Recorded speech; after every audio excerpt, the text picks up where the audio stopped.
Hi friends, आज हम सीखने वाले हैं प्रेजेंट परफेक्ट टेंस। आज मैं आपके बीच में लेके आया हूँ प्रेजेंट परफेक्ट टेंस। मैं उसकी पहचान बताने जा रहा हूँ आपको, परंतु ये उसके पहले ये समझ लेना कि जब आप बैठे बैठे टेंस देख रहे हैं, इस वीडियो को देख रहे हो, टेंस सीख रहे हैं, परंतु ऐसे ही देख रहे हैं और सीखा, सुना और बनाने लगे, अभी तो बना लोगे, परंतु बाद में जब अकेले में बनाने बैठोगे ना, तो कुछ रूल्स आपके माइंड से निकल जाएंगे, तो वो रॉन्ग बन जाएगा। इसलिए मैं कहना चाहता हूँ कि आप एक फेयर नोट, रफ नोट, जो भी है आप लेके बैठ जाए, कुछ रूल्स होते हैं उसको आप टाइपिंग कर ले। रूल्स याद है तो आप कभी भी गलती नहीं कर पाओगे, और ना कभी होगी, कुछ भी गलती नहीं होगी अगर आपको रूल्स कंप्लीटली माइंड में रिमेंबर है। और आप टेंस बनाने जा रहे हो, चाहे वो इंडेफिनिट हो या कंटिन्यूस का हो या परफेक्ट हो या परफेक्ट कंटिन्यूस का हो, प्रेजेंट का हो या पास्ट का हो या फ्यूचर का हो, कौन सा भी आपको बारे कंप्लीटली याद है, उसके जितने भी रूल्स, टेंस के जो भी रूल्स बनते हैं वो आपको कंप्लीटली रिमेंबर है, तो आप वहां पर भी गलती नहीं करेंगे। इस बात का ध्यान रहे। मैं बार बार लिखने का इसलिए बोलता हूँ कि कुछ रूल्स होते हैं वो हम अभी तो देखते हैं तो याद रह जाता हो, परंतु बाद में क्या होता है कि एक आधा भी रूल्स आपके माइंड से निकल गया तो वो सेंटेंस आपका रॉन्ग बन जाएगा। अगर मान लीजिए आपने कुछ मेन वर्ब का रूल्स थर्ड फॉर्म लगता है, आपको याद नहीं रहा और आपने फर्स्ट फॉर्म यूज कर दिया तो वो रॉन्ग हो गया, वो आपको परफेक्ट टेंस का सेंटेंस कहलाएगा ही नहीं। तो इसलिए आप रूल्स को कंप्लीटली रिमेंबर करें। यहाँ पर है हमारे पास आज का प्रेजेंट परफेक्ट टेंस। क्या है आज हम क्या पढ़ने वाले हैं? प्रेजेंट। आज का टॉपिक है हमारा प्रेजेंट परफेक्ट टेंस। यहाँ पे देखिए उसकी पहचान क्या होती है। जब वाक्य की पहचान हर एक टेंस में मैंने करवाई है और ये परफेक्ट की है। जिस वाक्य के अंत में चुका है, चुकी है, चुके, जिस वाक्य के लास्ट में, आखिरी में चुका, चुकी, चुके है तो लगता ही है। प्रेजेंट का जब तक प्रेजेंट टेंस चलेगा ना, वहां तक सभी सेंटेंस में ह शब्द चलेगा, मात्रा कौन सी भी हो, हा, ही, है, कुछ भी हो, प्रेजेंट चलेगा तब तक ह चलेगा, चुका, चुकी ये होना चाहिए। जिस वाक्य के अंत में चुका है, चुकी है, चुके आदि शब्द आते हैं, वह वाक्य यानी सेंटेंस प्रेजेंट परफेक्ट टेंस का सेंटेंस कहलाता है। प्रेजेंट परफेक्ट टेंस का सेंटेंस कहलाता है। अब देखिए हेल्पिंग वर्ब सब्जेक्ट के बाद हैज हैव क्या होती है। इसमें दो हेल्पिंग वर्ब है, एक हैज है और एक हैव है। अब इसको कंफ्यूज ना हो कि हैज कहां लगाएंगे, हैव वो भी बताता हूं मैं। पहले देखिए आप, सब्जेक्ट के बाद हैज और हैव का यूज किया जाता है, परंतु हैज हैव तो हेल्पिंग वर्ब यूज करने के बाद हमारा सेंटेंस में क्या लगता है, मेन वर्ब लगती है। तो मेन वर्ब का जब भी परफेक्ट टेंस जिस वाक्य के अंत में चुका है, चुकी है शब्द आता है ना, वहां पर हमेशा थर्ड फॉर्म लगता है। कौन सा फॉर्म लगता है? Third form. अब हम सोच रहे हैं चुका है, चुकी है, थर्ड फॉर्म क्या होता है। मैं एक बात बता देता हूँ, एक लाइन नोट कीजिए कि जब कोई काम करते हैं हम प्रेजेंट में, अभी प्रेजेंट पढ़ रहे तो प्रेजेंट की बात करेंगे। जब कोई काम प्रेजेंट में हम करते हैं और उसको किए 1 घंटा, आधा घंटा, कुछ मिनट भी हो सकते हैं, 10 मिनट, 20 मिनट, आधा घंटा, 1 घंटा, 2 घंटे, कुछ ही समय हुआ और हमने वो काम किया है, तो उसे बताने के लिए हमें चुका चुकी शब्द का यूज यानी परफेक्ट टेंस का सेंटेंस बनता है। उसके लिए क्या बनता है, हम वहां चले जाते हैं, परफेक्ट में चले जाते हैं, वहां पर वो बताने के लिए। या फिर ये कह सकते हैं कि कुछ काम किया है और कुछ समय हुआ है, उसे बताने के लिए मेन वर्ब के थर्ड फॉर्म का यूज किया जाता है। क्लियरिटी, मेन वर्ब के थर्ड फॉर्म का यूज किया जाता है। कुछ काम किया है और कुछ समय हो गया है और उसे बताने के लिए मेन वर्ब का थर्ड फॉर्म यूज किया जाता है। मान लीजिए हम खाना खा रहे हैं, तो वो कंटिन्यूटी है, खा रहे हैं, बैठे बैठे खा रहे हैं, इसलिए बोला खा रहे हैं। परंतु खा लिया और हमें किसी ने पूछा कि खाना खा लिया, हम क्या कहेंगे, मैं खाना खा चुका हूँ। या हम आगे रह के कहेंगे तो अभी खाना खा चुका हूँ, मतलब अभी खाया है, कुछ समय हुआ है। मैं होमवर्क कर चुका हूँ, मैं क्रिकेट खेल चुका हूँ, मैं स्कूल जा चुका हूँ, मतलब स्कूल पहुंच गए, अपन निकल गए, जिसको बोल रहे हैं, हो गया ना क्लियर काम। वो काम कुछ हो गया है और कुछ समय हो गया है, तो उसको बताने के लिए थर्ड फॉर्म यूज किया जाता है, ये ध्यान रखिए। तो परफेक्ट में हमेशा कौन सा फॉर्म लगता है? Third form. जो काम किया है और कुछ समय हो गया है उसके लिए थर्ड फॉर्म यूज किया जाता है। तो देखिए मेन वर्ब का हमेशा परफेक्ट टेंस में जहां चुका चुके होगा वहां थर्ड फॉर्म यूज होगा। अब यहाँ पर हैज हैव दो हेल्पिंग वर्ब है, तो हम गिलेटी कर देता हूँ सिंगुलर सब्जेक्ट। आप जानते हैं ही, शी या किसी का नाम, जब ये आ जाता है तो सिंगुलर सब्जेक्ट के साथ किसका यूज किया जाता है? हैज का यूज किया जाता है। और प्लूरल सब्जेक्ट के साथ यहाँ पर किसका यूज किया जाएगा? हैव का। प्लूरल सब्जेक्ट हुआ तो हैव लगाइए आप, और सिंगुलर हो तो आप हैज लगाइए। हो गया क्लियरिटी? अब चलो आगे बढ़ते हैं। यहाँ पर क्या लिखा हुआ है, यहाँ पर देखिए नेगेटिव सेंटेंस सिंपल बनाया, उसमें तो क्लियर हो गया, हैज हैव लगाया, दोनों में से एक, सिंगुलर प्लूरल देख के थर्ड फॉर्म लगाया। अब जो ऑब्जेक्ट है वो आ ही जाएगा। अब नेगेटिव सेंटेंस जो बनता है हमारा सेकंड नंबर का नेगेटिव सेंटेंस, तो उसमें क्या होता है, हेल्पिंग वर्ब के बाद नॉट लग जाता है, सब्जेक्ट है plus helping verb plus not लग जाता है। तो जब भी हम नेगेटिव मतलब क्या होता है, मना करना, नहीं शब्द आता है उसमें सेंटेंस बनाते हैं, तो उसमें नॉट लगा के हम हेजेंट हेवेंट भी बना सकते हैं, हेज नॉट हैव नॉट, है ना, राइट, फुल फॉर्म। परंतु इसका शॉर्ट फॉर्म लेते हैं तो हेजेंट और हेवेंट भी कह सकते हैं।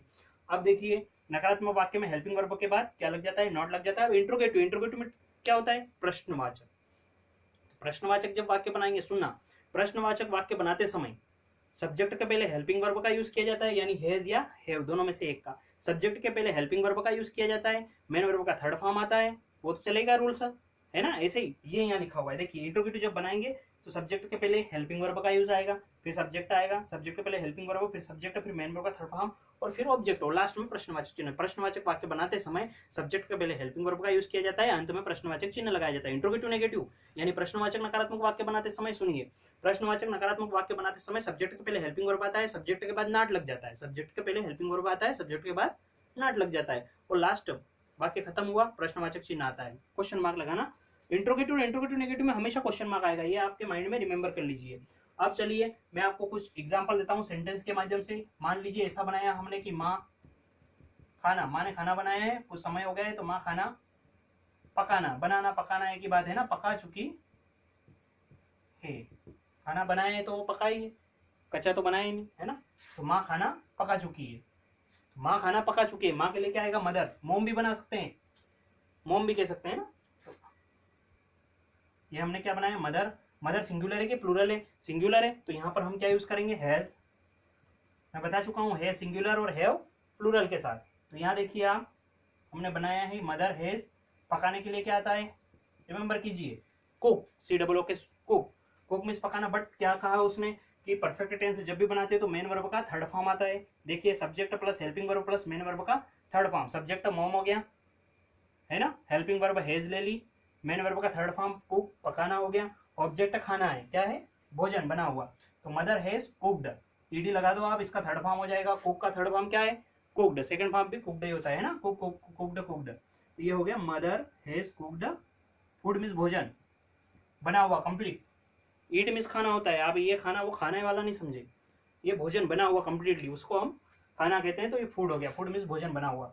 अब नेगेटिव बनाना है हमको, तो देखिए मैंने पहले भी बता चुका हूँ, एक बार और बताता हूँ, इसी से यहीं से नेगेटिव यानी मना कर रहे हैं। माँ खाना पका चुकी है, तो हम क्या कह देंगे? माँ खाना नहीं पका चुकी है। तो यहाँ पे क्या बन जाएगा? माँ। ऐसा कैसा बनेगा? खाना, यहाँ पे नहीं बना दीजिए आप नया शब्द, पका चुकी है, ये बन गया माँ खाना नहीं पका चुकी है। तो आपको यहाँ से सिर्फ नहीं लगाया ना, तो आप सिर्फ यही इंग्लिश में सेम टू सेम आएगा। हेज के बाद हेल्पिंग वर्ब हेज है, इसके बाद नॉट लगा दीजिए, बाकी वही मदर। मदर हेज का हेज ही आएगा, यहाँ पे क्या लग जाएगा? नॉट। और ये कुक्ड का थर्ड फॉर्म का थर्ड फॉर्म चेंज नहीं होता है, ये cooked food. Mother has not, या हेजंट भी कह सकते हैं शॉर्ट फॉर्म में, है ना। Mother has not cooked food. अब देखिए आपके पास क्या है? इंट्रोगेटिव सेंटेंस बनाना है, तो इंट्रोगेटिव में हेल्पिंग वर्ब आगे आ जाएगी, सब्जेक्ट मेन वर्ब का third form plus object plus question mark, फार्मूले के माध्यम से चलते हैं। तो अब देखिए आपको फर्स्ट वाला बनाना है, मैं पहले भी बता चुका हूँ, एक बार और बताता हूँ। फर्स्ट हो गया, नेगेटिव हो गया, सेकंड और थर्ड में इंट्रोगेटिव आता है। तो आप एक काम कीजिए, ऊपर वाला सेम टू सेम हिंदी में बना लीजिए, माँ खाना, बहुत ईजी है, पका चुकी है, और लास्ट में प्रश्नवाचक चिन्ह। आप कुछ मत कीजिए, माँ खाना पका चुकी है, माँ खाना पका चुकी है, तो क्वेश्चन मार्क नया आया है, और एक शब्द हिंदी में क्या लगा दीजिए आगे, सबसे पहले क्या लगा दीजिए? क्या शब्द, ये क्वेश्चन मार्क बन जाता है। क्या माँ खाना पका चुकी है, ये हमारा इंट्रोगेटिव बन गया। तो अब यहाँ से सिर्फ क्या आगे लगाया ना, आपको कुछ नहीं करना है। ये जो हेज है ना, क्या है ये? हेज, इसको आगे ले लो, हेज आगे बना दिया मदर के आगे, मदर वहीं हेज की जगह मदर चला गया, मदर की जगह हेज आ गया, चेंज कर दिया दोनों का स्थान। तो आप क्या बन जाएगा? पूरा के पूरा ऐसा कैसा बनाना है? मदर कुक्ड फूड, और लास्ट में प्रश्नवाचक चिन्ह आएगा। इस बात का हमेशा ध्यान रखिए। नेक्स्ट में चलते हैं, interrogative negative helping verb plus subject plus not, main verb का थर्ड फॉर्म प्लस ऑब्जेक्ट और लास्ट में क्वेश्चन मार्क, राइट ना। तो इसके माध्यम से देखो, यहाँ पर देखिए सिंपल से हमने क्या बनाया था? नेगेटिव में नहीं लिया था, सिंपल से हमने इंट्रोगेटिव बनाया, तो हम नेगेटिव से इंट्रोगेटिव नेगेटिव बना देंगे। कैसे? माँ खाना नहीं पका चुकी है, ऐसा कैसा बनाऊंगा मैं? माँ 4 नंबर है ना, माँ खाना नहीं पका चुकी है। देखिए इसमें कोई अंतर है? माँ माँ, खाना खाना, नहीं नहीं, पका चुकी है, सेम। लास्ट में प्रश्नवाचक चिन्ह आएगा, आगे शब्द नया क्या जुड़ जाएगा? क्या। तो ये इंट्रोगेटिव नेगेटिव बन गया। इंट्रोगेटिव क्या बना?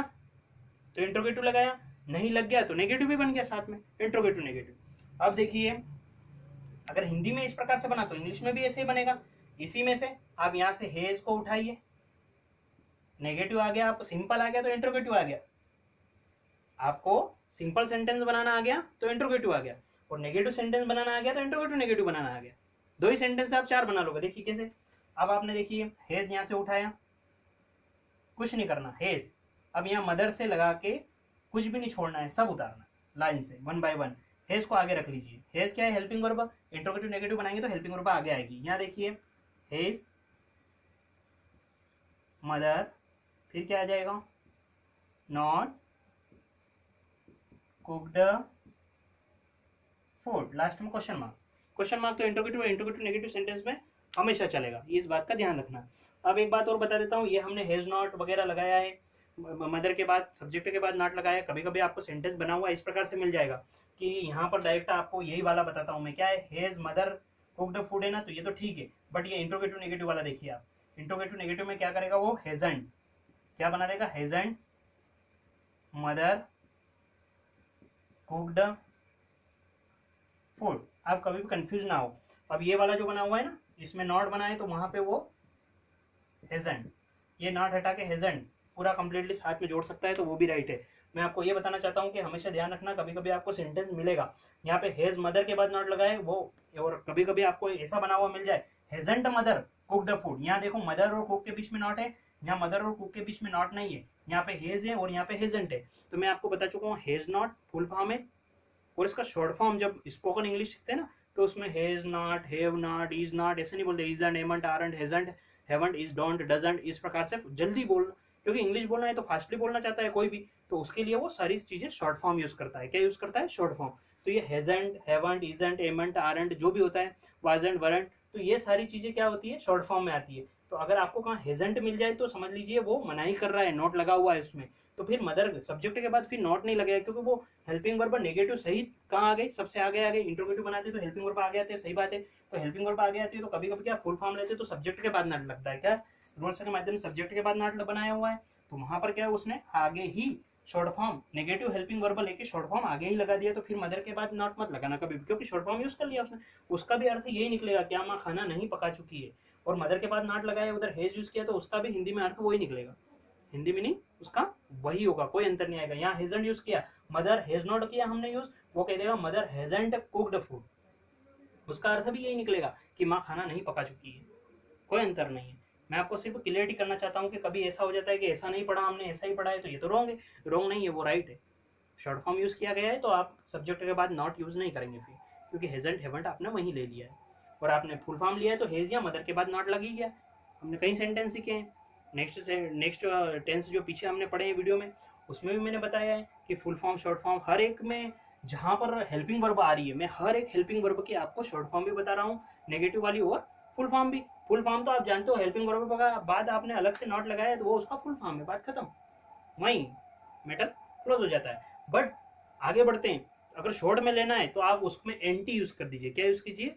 एंटी। हैज है तो हैज के बाद क्या? एंटी यूज कर दिया, टी और एन के बीच में कॉमा लगा दिया, हेजेंट बन गया वो, तो वो उसका शॉर्ट फॉर्म बन जाता है। क्या बन जाता है उसका? वो शॉर्ट फॉर्म। हमेशा याद रखना, अब कोई भी प्रॉब्लम आपको शायद होगी, आपको मैं क्लियरिटी बता चुका हूं कि परफेक्ट टेंस की पहचान चुके। आपको अगर फार्मूले कंप्लीट है तो आप कभी भी रॉन्ग नहीं कर पाओगे। फार्मूले ही कंप्लीट नहीं है आपको, चलो मैं ही कहता हूँ कि मुझे रूल्स नहीं आता, मुझे नहीं पता कि परफेक्ट टेंस में कौन सी मेन वर्ब है और कौन सी हेल्पिंग वर्ब है, तो मैं यहाँ ये पेन भी नहीं पकड़ पाऊंगा, क्योंकि मुझे पता ही नहीं है पहले मैं खाना बनाऊं कि पका बनाऊं कि चुकी के माँ क्या बनाऊं, नहीं आ रहा ना, मुझे नहीं पता है, रूल से नहीं पता है।